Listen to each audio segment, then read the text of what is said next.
Environmentalism. No matter your perspective on it, you have to agree it's everywhere. Many years after Kermit the Frog first sang about how it wasn't easy being green, it's become less easy not to be green. If you're not being environmentally friendly, you're at least pretending to be environmentally friendly. No matter how cynical you want to get, every corporate attempt at greenwashing suggests something about what people value. But it hasn't always been this way. As recently as the 1960s, smoke-spitting factories were seen as symbols of progress and prosperity, not pollution. In Pittsburgh, which was choked with fumes from steel mills, you could buy postcards of the city that touted its air quality as a sign of economic vitality. In the 1970s, over the span of just a few years, all of this changed, at least in America. Under President Richard Nixon, of all people, the EPA was created, the Clean Air and Clean Water Acts were passed, and millions of Americans participated in the first Earth Day, the largest protests in American history as a share of the population, until the 2020 Black Lives Matter protests. How did we get there? What brought us to this social change? If you look this question up, you'll often find a clear answer. The 1969 fire on the Cuyahoga River in Cleveland, Ohio. It was so clogged with oil and chemicals from Cleveland's many industries that there was a gluey sheen several feet thick on top of the water, and all it took was a spark from a freight train on a bridge above the river to ignite it. The fire was photographed by journalists from Time magazine and sparked a national outcry. Americans were so shocked to discover that a river could catch fire that they organized for stronger laws governing the environment, and as a result, we have the environmental movement as we know it today. The narrative here has been repeated by National Geographic, Time magazine itself, and the website Ohio History Central, which A, is about the saddest name for a website I've ever seen, and B, implies the existence of a wilder, more conspiratorial Ohio History Peripheral. But the common narrative of the 1969 Cuyahoga fire as the spark that lit the flame of environmentalism is largely built on a myth, and what isn't a myth is hugely exaggerated. As is pointed out by the Smithsonian and the site clevelandhistorical.org, which I like to imagine has a bloody rivalry with Ohio History Central passed down through generations, the 1969 fire was minor, and it wasn't even the first time the Cuyahoga had caught fire. The 1969 fire may loom large in the American psyche today, but it attracted not that much attention when it happened. So how did it become seen as the starting block from which America's environmental consciousness was launched? The fire barely got much media coverage in Cleveland itself at the time. So how is it so well known today that it inspired songs by Randy Newman and R.E.M. and even got referenced in the 2010s in a clip on the Important Videos playlist? See our river that catches on fire. It's so polluted that all our fish have AIDS. And of course, if it wasn't the Cuyahoga River fire, what convinced the country to care about the environment? I'm your host, Tor Parsons. This is my co-host, Jollibee the Durian, and welcome to Tor's Cabinet of Curiosities.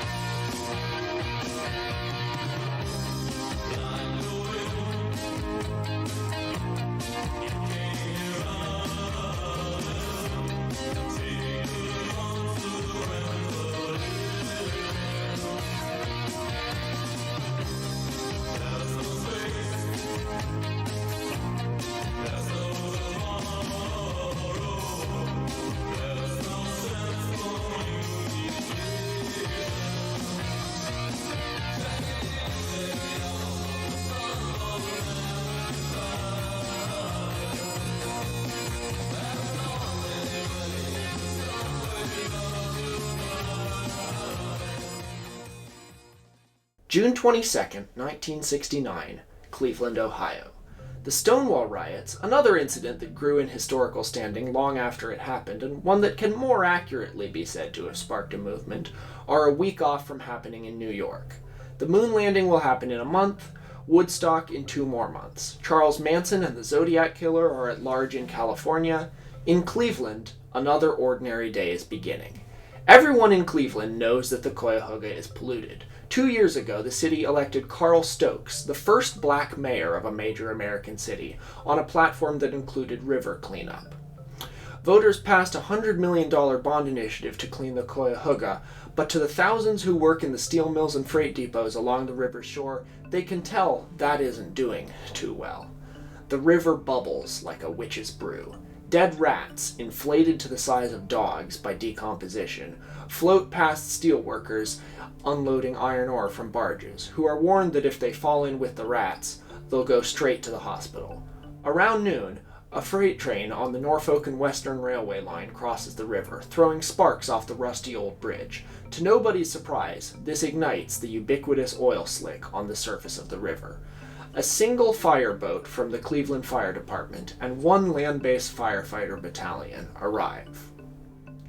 They successfully put out the fire in less than 30 minutes, and the average day's commerce resumes on the Cuyahoga River. A few reporters from the Cleveland Plain Dealer newspaper head on down to the river to document the fire, the way local news crews document any other small fire in a big city, as a bit of filler to pad out a slow news day. They're too late to witness anything. By the time they arrive, it's been extinguished, and a single paragraph article runs in the next day's Plain Dealer, informing Cleveland residents that once again, the Cuyahoga has caught fire. No photos are believed to exist of the fire. Assertions that the flames shot up 5 stories are unsourced and probably refer to earlier fires on the Cuyahoga. Nobody is injured, and the full extent of damage consists of $50,000 worth of repairs on the railroad bridge, which, even then, really isn't that much. The main focus of the paltry news coverage isn't that the river burned, but that the railroad bridge will be out of service for a few days, snarling train traffic in the area. And if Clevelanders noticed the news article about the fire at all they probably thought was, well, it could have been a lot worse. Indeed, the Cuyahoga had suffered much larger fires in 1952, 1948, 41, 36, 1922, 1912, 1867, 1883, and those are only the fires big enough to cause property damage. There were probably a few small fires a year, and one on the scale of the 1969 one was probably about an annual occurrence. The Cuyahoga was probably the city's biggest fire hazard. Absolutely nobody was shocked into realizing the toll humans were taking on the environment by this routine fire on the Cuyahoga River. Nor were water pollution fires just a Cleveland thing. Every other major city with industrial ports had a problem with oily rivers and bays catching fire. Baltimore, San Francisco, Philadelphia, Houston, Buffalo, and Los Angeles all had protocols for this kind of thing. In 1921, a massive fire on the Hudson in New York destroyed a Navy frigate. Since the beginning of the Industrial Revolution, wherever there was a city with a river, the river would be used as a dumping ground for all kinds of flammable byproducts, and river fires were seen as bearable consequences of having a thriving industrial economy. So, what was different about the Cuyahoga and the 1969 fire in particular? The mayor of Cleveland was not white.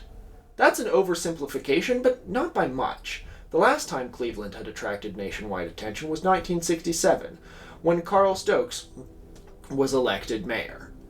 Some seethed, some celebrated, and the nation was captivated by the prospect of a black person being the mayor of a big city. Journalists flocked to Cleveland, hanging on to every word Stokes said, some hoping that he would be successful and pave the way for later black politicians, others hoping he would fail spectacularly enough to take the civil rights movement down with him. That wasn't a distant prospect. As the most visible black elected official in the nation, the civil rights movement's fortunes were often seen as rising and falling with Carl Stokes' fortunes. June 23rd, 1969. Stokes is a skilled politician, and he knows how to make hay with the vast amount of media attention trained on him. As I've mentioned before, one of the main issues he ran on was reducing pollution in Cleveland. Mostly air pollution, but water pollution as well, even though, at the time, that was considered a narrow issue. Stokes didn't want to make his tenure as mayor all about race, and would rather have used the attention his race drew and refocused that attention on what he saw as Cleveland's real issues. The day after the 1969 fire, Stokes realized that the damaged train bridge would make a good backdrop for a press conference on Cleveland's water pollution, guaranteed to get a decent audience because the press lapped up every word he said. Minor structural damage from a river fire was a pretty ordinary sight along the Cuyahoga, but Stokes tries to say that it shouldn't be. The Cuyahoga had been smoldering for over a century, but Clevelanders and Americans at large needed to realize how unnatural this is. Rivers aren't supposed to catch fire. Distant as the idea may seem, he says, it's possible to build a world where a river burning is a surprise. Stokes takes reporters on a tour of the overflowing sewers and howling factories that line the river banks, and tells them that a lot of this isn't in his power to regulate. The city of Cleveland can't do much on its own to mandate water cleanliness because the Cuyahoga flows through so many cities and unincorporated areas. There's no point source of pollution that can be put under control without an unlikely alliance. Change, Stokes says, needs to come from the federal level. Stokes's color wasn't the only reason he was able to nationalize Cleveland politics. In fact, his circumstances made him an ideal figurehead for combating urban issues in 1960s America. He was knee-deep in press coverage because of his status as a racial pioneer, but he also had connections in D.C. through his brother, Lewis, who served in the House seat for the Cleveland metro area as one of the first black U.S. representatives in Ohio. In practice, the Stokes brothers were effectively both mayor of Cleveland and both Cleveland's House member. Carl would regularly accompany Louis to Washington, D.C. to lobby the government on issues facing Cleveland, as well as industrial cities across the nation. August 1st, 1969. The country is coming off a momentous few weeks, both good and bad. Everyone knows one of the two things that happened in late July 1969. That's one small step for man, one giant leap for mankind. But there was another big news story right around the same time. Massachusetts Senator Ted Kennedy, the last of the Kennedy brothers still in politics after John and Robert's assassinations, and a leading candidate for the presidency in 1972, had been involved in a car accident on Massachusetts' Chappaquiddick Island, which had killed a 28-year-old woman alleged to be his mistress. Kennedy had been driving drunk. It was about the worst scandal a politician could imagine, and Americans were hungry for further details. Naturally, in the pre-internet age, people rushed to buy print media, and that week's edition of Time magazine, covering both the return of the Apollo astronauts to Earth and the aftermath of the Chappaquiddick scandal, became one of the most read issues in the magazine's history.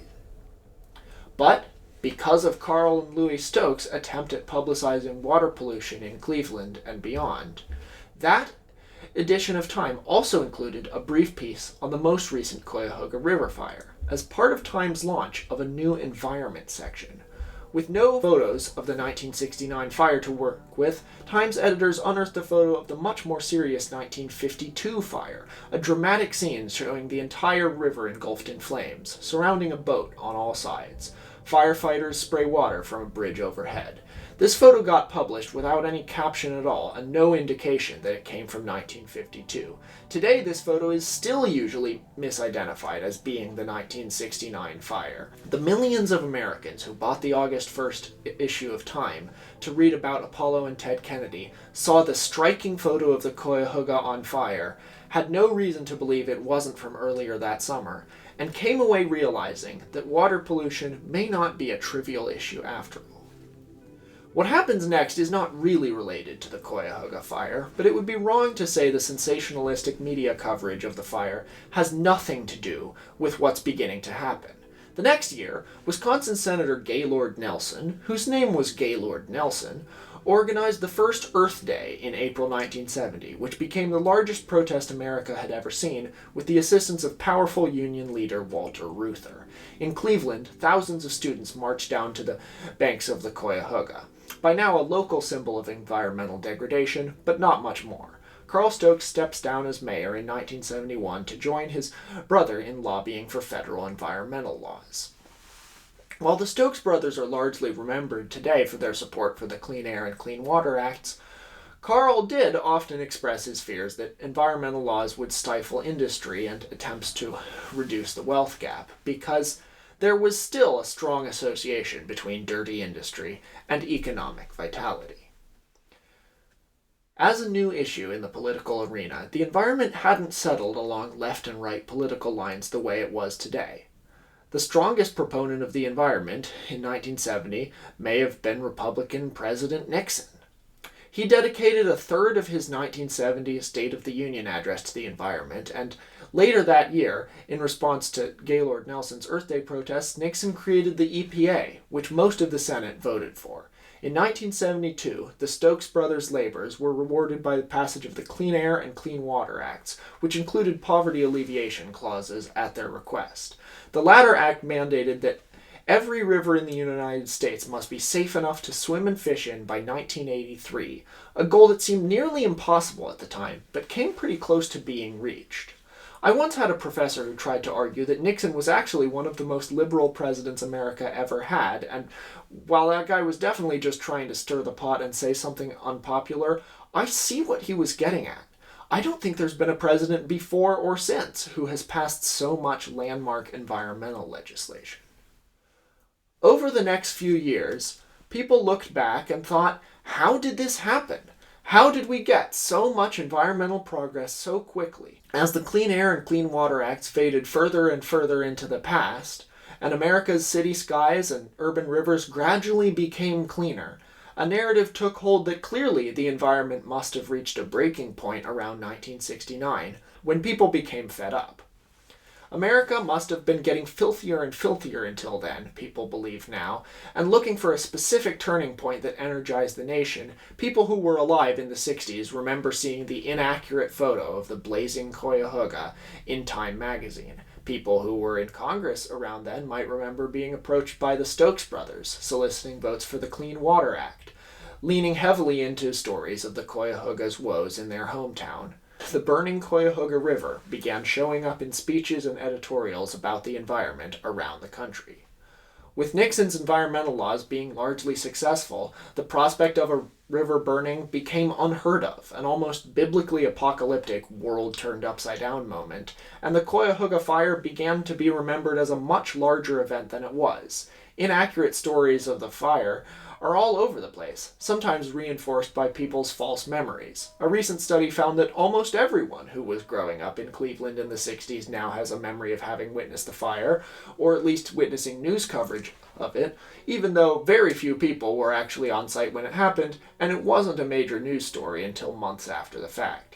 A 1990s book about Lake Erie and its recovery describes the Cuyahoga River as several linear miles went up in flames, which never happened even when the Cuyahoga had its more serious fires.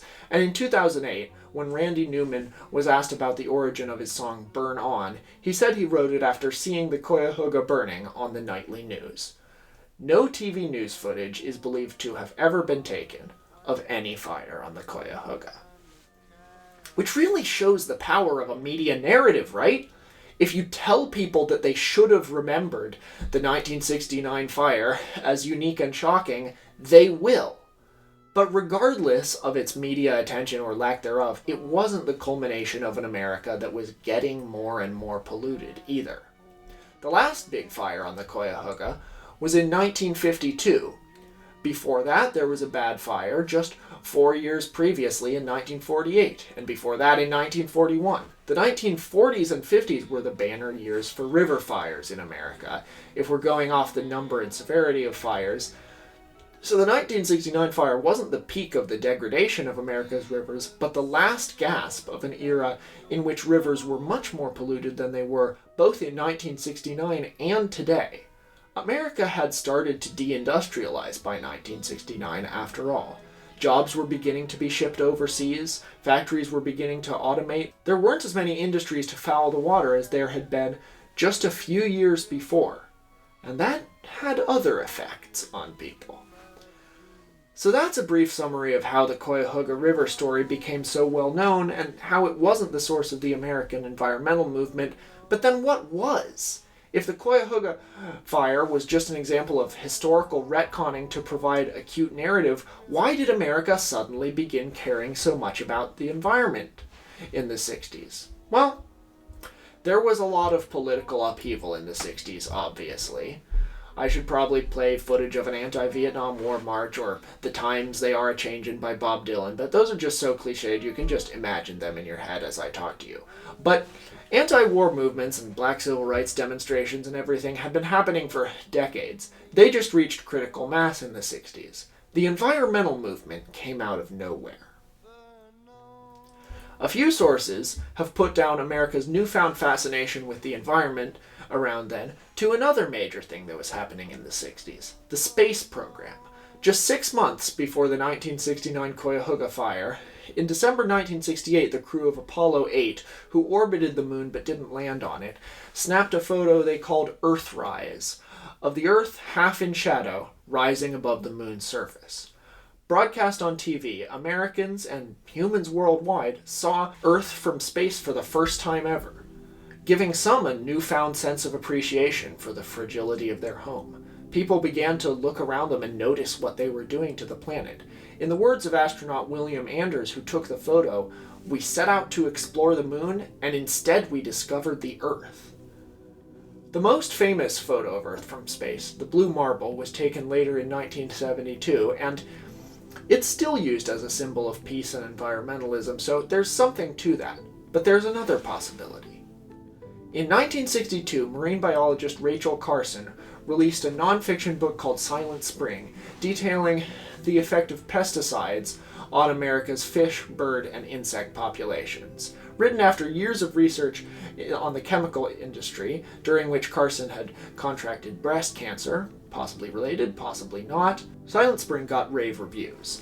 Just the year before, the reproductive drug thalidomide had been discovered to cause birth defects, and America was becoming increasingly suspicious of the chemical industry. On the heels of Silent Spring's success, Carson appeared before President Kennedy and the Science Advisory Committee, and recommended a ban on the pesticide DDT and the creation of a federal agency tasked with managing the environment, exactly what Nixon would later establish. Some of the world's most visible environmentalists, like Al Gore and David Attenborough, credit Silent Spring with influencing them to care about the environment, and probably so do millions of others. Kennedy's scientists found that most of her conclusions about pesticides' effect on the ecosystem were correct. So, if it wasn't the Cuyahoga River fire that sparked America's environmental movement in the 60s, what was it? There's the Earthrise photo, there's Silent Spring, but there is another possibility.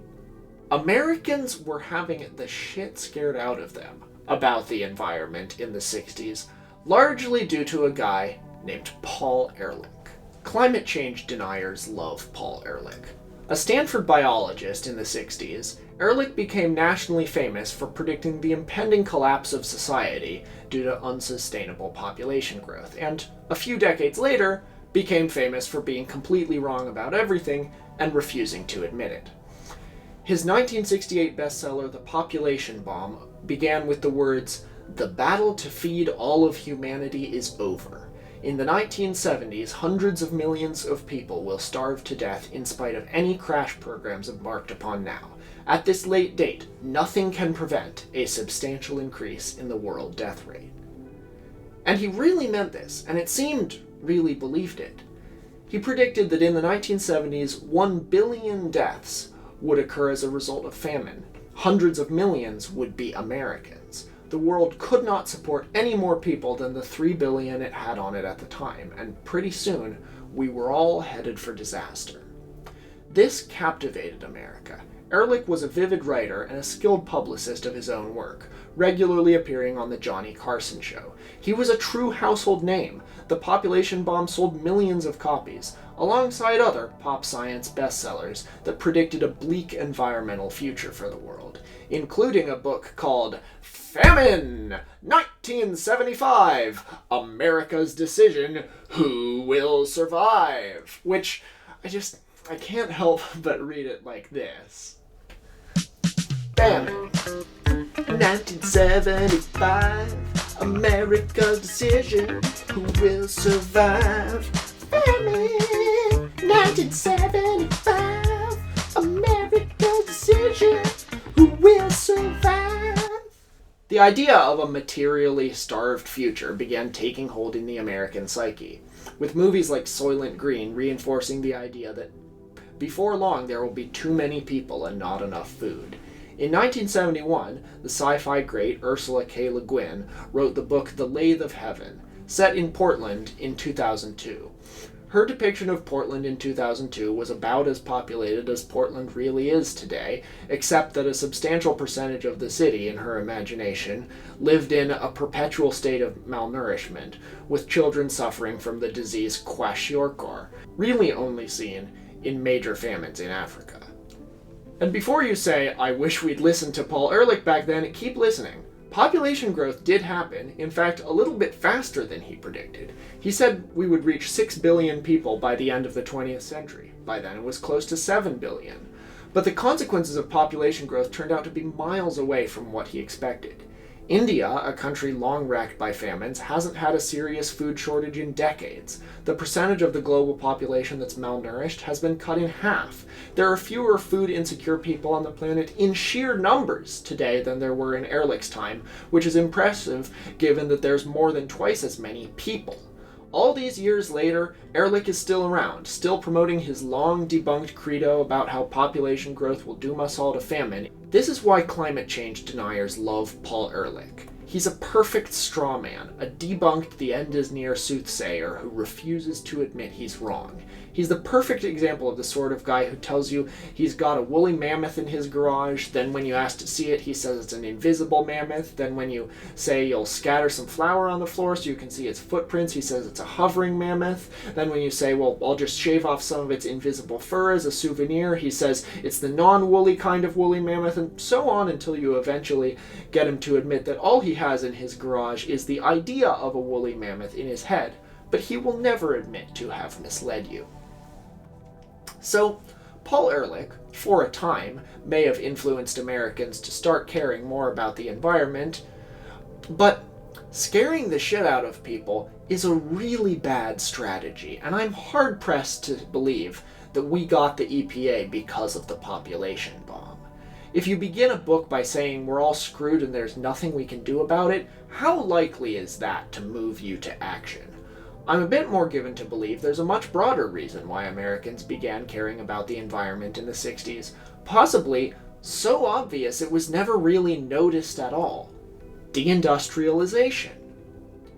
It's not like Americans suddenly realized that burning rivers were a bad thing in the 60s. It's not like people weren't coughing on urban air pollution and couldn't smell that their water was toxic. It's just that before the 60s, those were seen as unfortunate consequences of a positive process, the existence of well-paying factory jobs. Who would want to complain about the refuse of the place that gives you a job? But as the 20th century went on, automation began to take hold in American factories, and East Asian economies began to catch up to the United States. The percentage of Americans employed in the industrial sector went down steadily from the end of World War II onward. With most Americans no longer deriving economic benefit from industrial areas, they began to look at industry with a more skeptical eye. If machines are doing all the work people used to, pollution is no longer a sign of prosperity, it's just adding insult to injury. Pollution had been all around Americans all the time, but only in the 60s did they decide they no longer needed to give industries a free pass. And what of the state of America's environment today? The Clean Air and Clean Water Acts were hugely successful. Today, the old industrial areas along the Cuyahoga in Cleveland are full of thriving bars and condos, although Ohio continues to suffer from the loss of the manufacturing jobs that it never got back. In 2019, a whole 50 years after the Cuyahoga last caught fire, the state of Ohio declared fish caught in the river safe to eat. An amazing turnaround for a river that, in the 1970s, had almost no life in it whatsoever. I'm pretty sick of our long national sense of doom about the environment. You can look into the Cuyahoga River today, where oil slicks used to spark and smolder, and realize that We've successfully restored the environment in America before, and we can do it again.